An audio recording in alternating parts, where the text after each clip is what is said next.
Hello guys, kasu story channel में आपका स्वागत है। तुम मेरी बहू नहीं बेटी हो।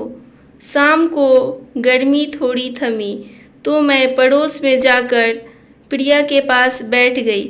उसकी सासू माँ कई दिनों से बीमार है। सोचा खबर भी ले आऊँ और बैठ भी आऊँ। मेरे बैठे बैठे उसकी तीनों देवरानियाँ भी आ गई। अम्मा जी कैसी हैं, शिष्टाचार से पूछकर इत्मीनान से चाय पानी पीने लगी। फिर एक एक करके अम्मा जी की बातें होने लगी, सिर्फ शिकायतें। जब मैं आई तो अम्मा जी ने ऐसा कहा वैसा कहा, ये किया वो किया। आधे घंटे बाद सब यह कहकर चली गई कि उन्होंने शाम का खाना बनाना है, बच्चे इंतजार कर रहे हैं। कोई भी अम्मा जी के कमरे तक भी न गया। उनके जाने के बाद मैं प्रिया से पूछ बैठी, प्रिया अम्मा जी आज 1 साल से बीमार है और तेरे ही पास है। तेरे मन में नहीं आता कि कोई और भी रखे, इनका काम करे? माँ तो सबकी है। उसका उत्तर सुनकर मैं तो जड़ सी गई। वह बोली, बहन जी मेरी सास 7 बच्चों की माँ है। अपने बच्चों को पालने में, उनको अच्छी ज़िंदगी देने में कभी भी अपनी सुख की परवाह नहीं की। सबकी अच्छी तरह से परवरिश की। यह जो आप देख रही है ना, मेरा घर, पति, बेटा, शानो शौकत सब मेरी सासू जी की ही देन है। अपनी अपनी समझ है। मैं तो सोचती हूँ इन्हें क्या क्या खिला पिला दूँ, कितना सुख दूँ।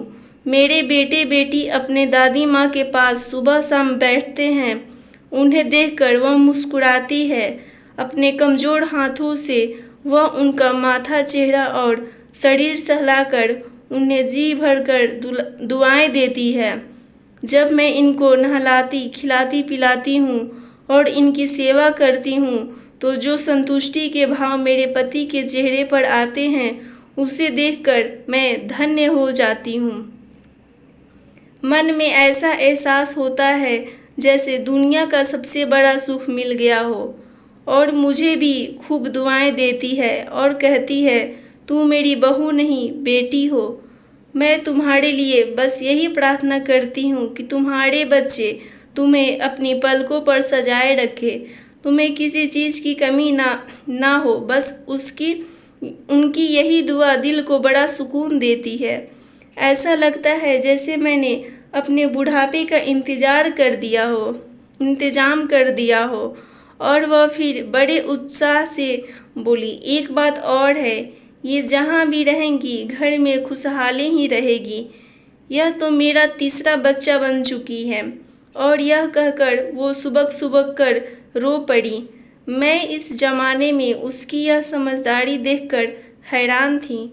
मैंने उसे अपने छाती से लगाया और मन ही मन उसे नमन किया और उसकी सराहना की कि कैसे कुछ निहित स्वार्थी और अपने ही लोग तरह तरह के बहाने बना लेते हैं तथा अपनी आज़ादी और ऐशो अयाशी के लिए अपनी प्यार और ममता की मूरत को ठुकरा देते हैं। जीते जी माँ की सेवा कर लो, मरने के बाद नाटक मत करना। माँ है तो रौनक है, बरकत है। उसकी गलतियाँ निकालने से पहले ये सोचना उसने आपकी कितनी गलतियाँ माफ़ की है। यदि आपको मेरी वीडियो अच्छी लगी हो तो दोस्तों में शेयर करें और चैनल को सब्सक्राइब करें। धन्यवाद।